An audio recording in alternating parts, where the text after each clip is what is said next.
I don't remember asking you a goddamn Hello, Internet. Welcome back to the podcast that no one asked for. My name is Guy. And this is Babs. And no one asked for this.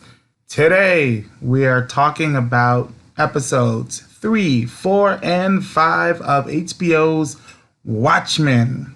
This is our second podcast. If you want to hear about the first two episodes, then refer to our previous pod.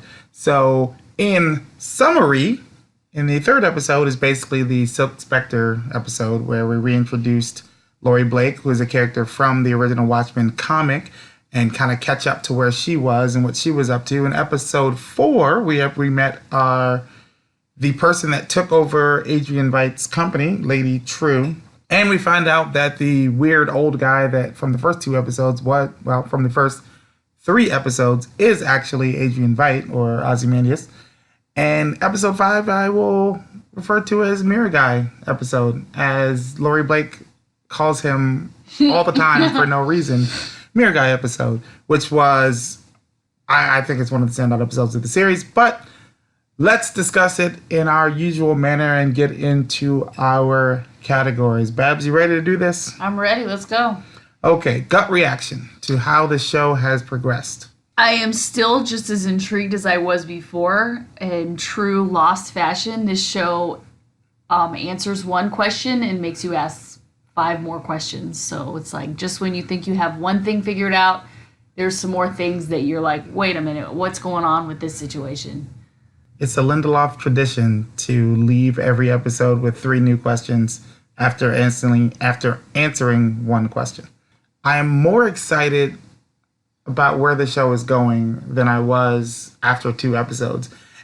I now know that by the end of this season, we won't have all the answers. I'm certain of that. But I will just be like everyone else for every Lindelof show to date, just waiting the year or however long until we get one of the answers we were looking for and 10 new questions. Well, part of the fun of a show like that is that you can speculate at length with people and come up with theories and answers schmanswers. It's the journey, not the destination. Yeah. So let's move on to one of my favorite categories, which is the most memorable moment. So episodes 3, 4, 5. Babs, what was your most memorable moment? It was so much to have to think about what was my most memorable moment.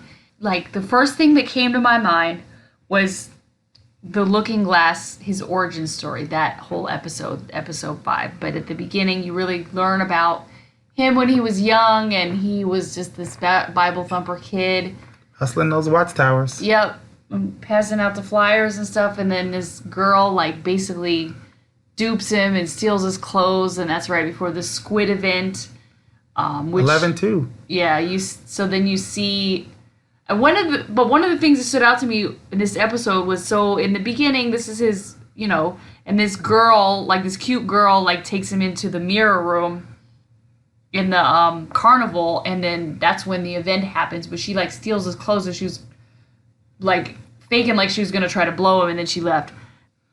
I'm going to say my most memorable moment is, and I'm going to cheat, it's every conversation between Looking Glass and Laurie. In episodes 5 and episode 3, mainly, they had some amazing interactions. And I'm now going to spell Jean Smart with a G, even though I know it's spelled with a J, because she is having a ball in this role as Silk Spectre / Laurie Blake. And every conversation with everyone that she had was fun and interesting, and she's dunking on everyone, but specifically Looking Glass, because the way that Tim Blake Nelson plays it is very deadpan and dry, and you kind of understand why after you get to know about him basically being a human lie detector, and she's full of shit almost all the time. And so he has very little patience for talking to her, but he has no choice because she is essentially in charge of the police since the chief was murdered. if she walks into a room and asks to speak to him, I sit up in my chair and I'm ready for whatever nonsense is coming because it's awesome. Next up, background bums and bosses, or bosses, I should say.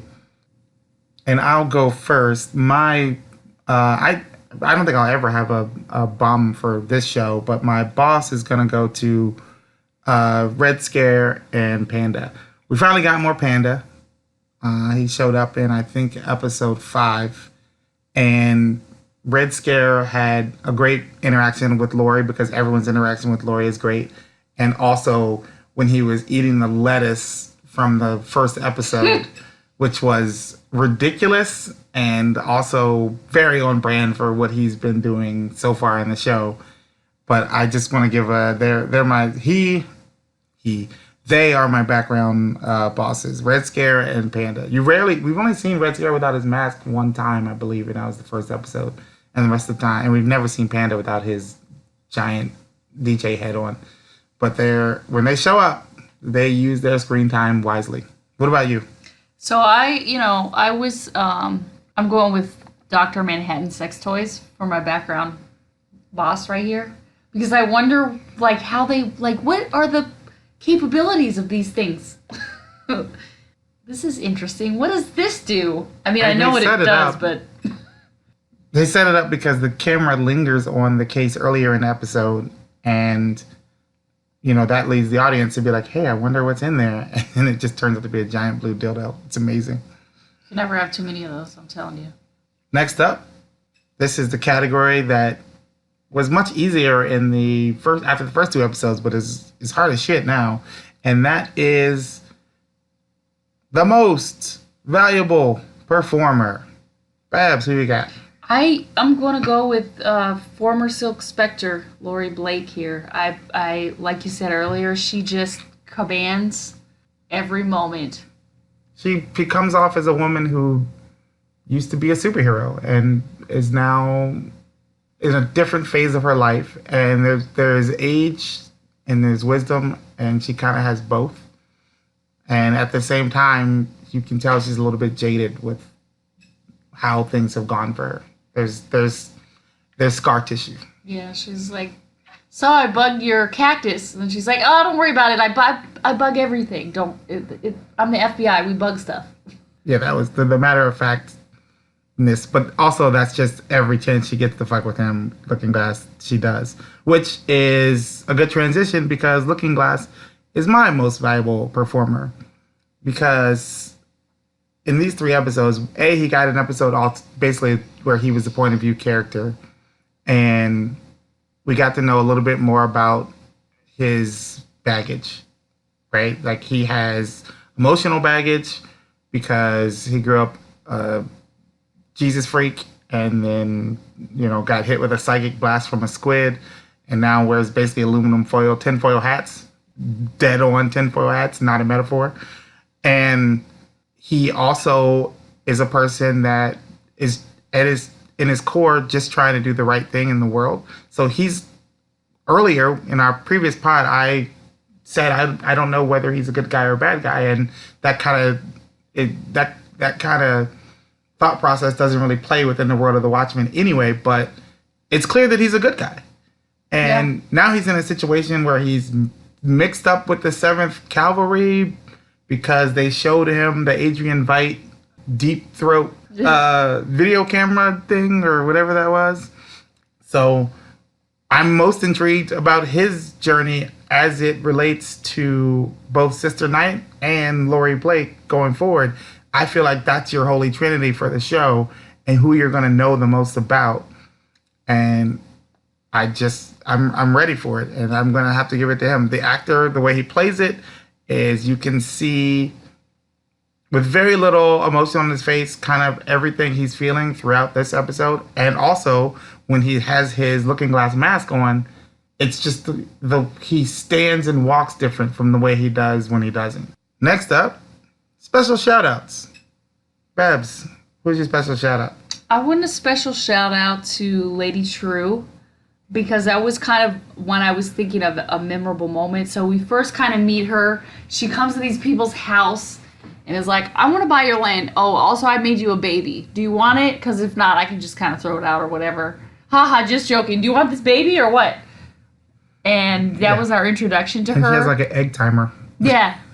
For the conversation. Right. Like, hurry up and decide because I don't have time for this. But just, she seems like she's going to become an interesting character as it plays out. Like, she has a lot of resources and... I feel like Lady True is the Darth Maul of the show. She's probably not going to play in any major way, but every moment that she's there is going to be either creating a new conflict for someone on screen, or she's going to be there to like give the jump on the other side of the seesaw to give someone the boost they need to, you know, get it to the next level. Because she didn't do much, but she as a character, she is definitely super memorable.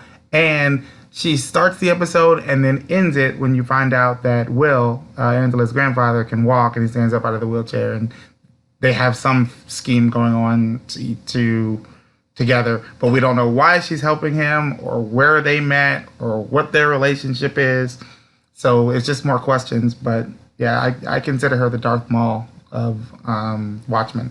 She's going to get shortchanged on screen time. I can just say by the fact the amount of actual minutes left in this season, she's going to get shortchanged, which is unfortunate. My special shout out is going to go to Sex Lube Guy. So in episode 4, when Angela Sister Night went to get rid of Will's wheelchair because it's evidence, this guy in a Zentan bodysuit, Zentai or whatever those things are, sees her, and he has all these, like, they look like jogger water bottles, but as she's chasing him, he throws it on himself and then slides into the sewer. So he has like sex lube as an escape tool, and we still don't know who the hell that was, and there is no explanation anywhere else in the episode. They just kind of zoom by it, and then so many other things happen that it kind of got lost in the shuffle. But I'm still here asking myself, who's Sex Lube Guy? And what kind of weird-ass superhero is that? It's the kind that happens in the Watchmen, ladies and gentlemen. So let's wrap this up by talking about our level of anticipation for the rest of this season. Let's say that, like, the Cats movie is the 0. That's the least anticipated movie of this year for me. And let's say that Rise of Skywalker is like a 10 out of 10 because the anticipation level of that is very high. So from Cats to Rise of Skywalker, where would you put your anticipation level? I mean, it's not Rise of Skywalker, but it's up there. I would say, let's go with the 8 out of 10. 8.5, maybe. That's a good number. I'm intrigued, but the only thing that stops is like that I know that we're going to end the season with just as many questions as we started. So that's, that can be frustrating. Yes, I would agree with you. It's easily the television show I'm most eager to see more of. However, I watched the final season of Lost, and I'm never going to go through those emotions again. I'm just going to watch it as it comes again, and expect to be some level of disappointed and or unfulfilled, but just enjoy the ride until we get to there. So that's all for today, Internet. Thank you again for listening.